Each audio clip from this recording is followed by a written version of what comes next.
Hi dear students, Vijay Kumar teaching centre पर स्वागत है। आज हम लोग पढ़ेंगे use of has, have and had. क्या प्रयोग करना है पढ़ना आज हैज, हैव और हैड का यूज हम लोग पढ़ेंगे, जिसमें आपको जानना है डियर स्टूडेंट कि हैज का मतलब यहाँ पर क्या होता है। तो हैज का मतलब होता है पास है, और हैव का मतलब भी होता है पास है। तो हैज और हैव का मतलब क्या होता है? हैज और हैव का मतलब होता है पास है या रखता है, रखता है, रखती है, ऐसा भी बोल सकते हैं। तो ये जो हम लोग क्या पढ़ने वाले हैं आज हैज और हैव को पढ़ने वाले हैं, जिसका मतलब होता है पास है या रखता है। अब ये जानना है कि कब हम लोग हैज लगाएंगे और कब हैव लगाएंगे। तो प्रेजेंट में डियर स्टूडेंट्स हम लोग क्या लगाएंगे? प्रेजेंट में लगाते हैं हैज और हैव। और अगला होता है हैड। हैड मतलब होता है पास था, रखता था, तो ये लगेगा पास्ट टेंस में। तो डियर स्टूडेंट्स इतना मालूम हो गया कि हैज हैव का अर्थ होता है पास है या रखता है। इसका प्रयोग होगा प्रेजेंट में। कहाँ होगा डियर स्टूडेंट? प्रेजेंट में इसका हम लोग यूज करते हैं। और हैड का मतलब होता है पास था, रखता था, इसका प्रयोग किसमें होता है? पास्ट में प्रयोग होता है। अब ये जानना डियर स्टूडेंट कब इसे हमें लगाना है। अगर आपका सब्जेक्ट ही है, सी है, इट है और सिंगलर है, मान लो किसी का नाम है, तो वहाँ पर हमें क्या लगाना है? हैज लगाना है। क्या लगाना है? हैज। ही मतलब क्या होता है? वह होता है पुरुष के लिए, सी मतलब वह होता है स्त्री के लिए, इट मतलब यह होता है एक वचन के लिए। सिंगलर और किसी का अगर नाम है, एक वचन है, तो उसके साथ हम क्या लगाएंगे? हैज लगाएंगे। क्या लगाएंगे? हैज लगाएंगे। अभी तक हम लोग हैज और हैव पढ़ेंगे, उसके बाद हम लोग हैड का प्रयोग पढ़ना सीखेंगे। तो ये ध्यान रखो कि हम लोग क्या करेंगे। सबसे पहले ही, सी, इट और एक वचन के साथ क्या लगाना है? जिसकी हिंदी क्या है? पास है। आई, आई मतलब होता है मैं, बी मतलब होता है हम, यू मतलब होता है तुम, और बहुवचन से ज़्यादा है उसका हम लोग क्या लगाते हैं? हैव, जिसका अर्थ भी होता है पास है। तो दोनों का मतलब हैज और हैव का मतलब होता है पास है या रखता है। तो लगाना कहाँ है? ही, सी, इट और एक वचन के साथ हम लोग हैज लगाएंगे। आई, वी, यू, दे और बहुवचन के साथ हैव का यूज करेंगे। किस तो इसमें प्रेजेंट में हम लोग यूज करते हैं। इसका स्ट्रक्चर क्या बनेगा? सब्जेक्ट होगा, हैज या हैव में से कोई एक होगा, फिर ऑब्जेक्ट होगा। तो डिक्शनरी इसको बनाते कैसे? इसे कहा जाए उसके पास एक गाय है। तो यहाँ पर सब्जेक्ट कौन है? उसके। तो उसके के लिए क्या लगाएंगे? ही। अब देखिए ही के साथ क्या लगाना है? हैज। ही हैज क्या है? एक गाय, अ काऊ। ही हैज अ काऊ, उसके पास एक गाय है। ठीक। कहा जाए रोहन के पास एक कार है, तो सब्जेक्ट कौन है? रोहन। अब यहाँ पर देखिए रोहन क्या है? रोहन एक वचन है। अगर किसी का नाम है, सिंगलर है, तो क्या लिखता है? एक वचन है। और यहाँ पर आया पास है, तो क्या लिखा जाएगा? Has. Rohan has a car. Rohan के पास क्या है? एक कार है। अगर कहा जाए गीता के पास एक कार है, तो गीता भी एक वचन है, उसके साथ भी रहेगा गीता हैज अ कार। मेरे पास एक रेडियो है, तो रेडियो लगाना है आई। अब देखिए यहाँ आई के साथ क्या लगाना है? Have. I have a radio. मेरे पास एक रेडियो है। रोहन के दो भाई हैं। रोहन के दो भाई हैं। देखिए रेडियो, रोहन कितने वचन का है? एक वचन का है। तो क्या लगाएंगे? पहले सबसे पहले सब्जेक्ट लिखेंगे जो कि रोहन है, और रोहन एक वचन है, तो हम लोग क्या लगाएंगे? हैज।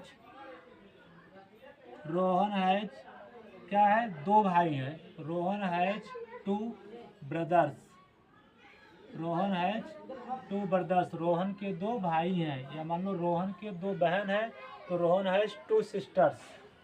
बच्चों के पास एक फुटबॉल है। बच्चों देखिए यहाँ पर बहुवचन है। अगर बच्चा होता तो एक वचन होता, यहाँ बच्चों है, तो बच्चों की क्या होती है? Children.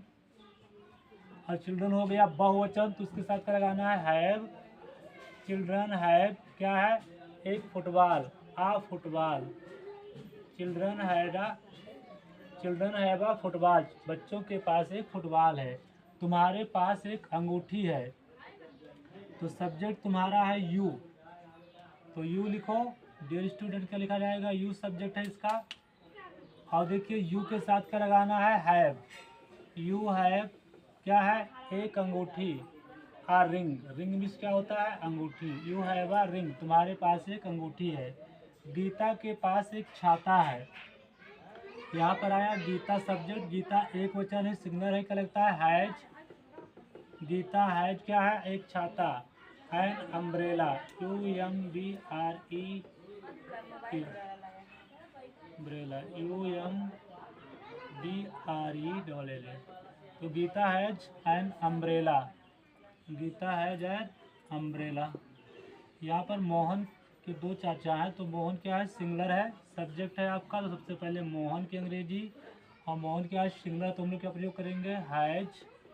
Mohan has 2 uncle, Mohan has 2 uncles. तो देखा डी स्टूडेंट्स कि ही सी इट और एक वचन के साथ हम लोग क्या लगाएंगे, हैज, और जिसके अंत में क्या है, पास है या रखता है। आई वी यू दे और बहुवचन के साथ लगाएंगे हैव, जिसका अर्थ है पास है या रखता है। अब स्टूडेंट्स हम लोग बात करते हैं किसकी, हैड की। Had, HAD, had. Had, had मतलब होता है, इसका प्रयोग करते हैं पास्ट टेंस में, जिसका अर्थ पास था या रखता था। पास था या रखता था, इसका हम लोग प्रयोग करेंगे पास्ट टेंस में। पास था या रखता था, ऐसा भी हो सकते हैं। तो इसका क्या हो जाएगा, चाहे जो भी सब्जेक्ट हो, सभी सब्जेक्ट के साथ हम लोग हैड का प्रयोग करेंगे। Subject plus had plus object, जिसके अंत में क्या आएगा, पास था, रखता था, वहाँ पर हम लोग क्या प्रयोग करेंगे, हैड। अगर पास है, रखता है, तो हम लोग हैज और हैव का प्रयोग करेंगे। अब यही बोल दिया जाए, मोहन के पास एक गाय थी। मोहन के पास एक गाय थी, तो यहाँ सब्जेक्ट कौन है, मोहन। अब यहाँ पर देखिए पास गाय थी, पास थी मतलब पास था या थी, तो आप लोग क्या लगाएंगे, had. Mohan had a cow, Mohan had a cow. तुम्हारे पास एक कुत्ता था। तो तुम्हारे यू हो गया, और सभी के साथ लगाना है हैड। यू हैड क्या था, आ डॉग। किसी ने कहा मेरे पास एक घड़ी थी। अब देखिए पास थी, तो आई के साथ क्या लगाना है, थी आया है, हैड अ वॉच। या कहा जाए तुम एक किताब रखते थे। रखते थे या पास थी, एक ही बात है। तो यहाँ लगाओ यू, फिर क्या लगाना है, हैड, क्या थी, एक किताब। You had a book. तो डे स्टूडेंट बस इतना ही ध्यान रखना है, जिसके अंत में पास था या रखता था, हम लोग क्या लगाएंगे, हैड। सब्जेक्ट के बाद हैड लगा देंगे, चाहे क्वेश्चन सब्जेक्ट हो चाहे बहुवचन हो, और उसके बाद ऑब्जेक्ट लगा देंगे। अगर जिसके अंत में पास है या रखता है आएगा, वहाँ पर हम लोग ही सी इट और एक वचन के साथ हैड लगाएंगे प्रेजेंट में। आई भी यू दे और बहुवचन के साथ हैड का प्रयोग करेंगे, ये भी प्रेजेंट में होगा। और इसका जो यूज होगा ये पास्ट में होगा, बस अंत में रखता था, रखती थी या पास था, इस तरह होगा। तो थोड़ा सा अंतर बस इतना है। किसी ने कहा मेरे पास एक कलम है, कलम है। यहाँ पर देखिए आई के साथ क्या लगाना, देखिए यहाँ प्रेजेंट में आया है, आई हैव अ पेन। अब इसी को कह दिया जाए मेरे पास एक कलम थी। मेरे पास एक कलम यहाँ पर है, तो इसका हो जाएगा, अगर किसी ने कह दिया मेरे पास एक कलम थी। अब यहाँ पर थी आ गया डेश, तो हम लोग क्या लगाएंगे, had. I had a pen. I had a pen, मेरे पास एक कलम थी। तुम्हारे पास एक कलम थी, you had a pen. Rohan के पास एक कलम थी, रोहन हैड अ पेन। और कहा जाए रोहन के पास एक कलम है तो रोहन हैज अ पेन। अगर कहा जाए बच्चों के पास कलम है तो चिल्ड्रन हैव अ पेन। तो अगर है आएगा, पास है, तो हम लोग हैज हैव का प्रयोग करेंगे। पास था या रखता था अगर आएगा तो हम लोग हैड का प्रयोग करेंगे। तो उम्मीद है डियर स्टूडेंट्स हैज और हैव का प्रयोग लोगों को समझ में आ गया होगा। Thank you for watching the video.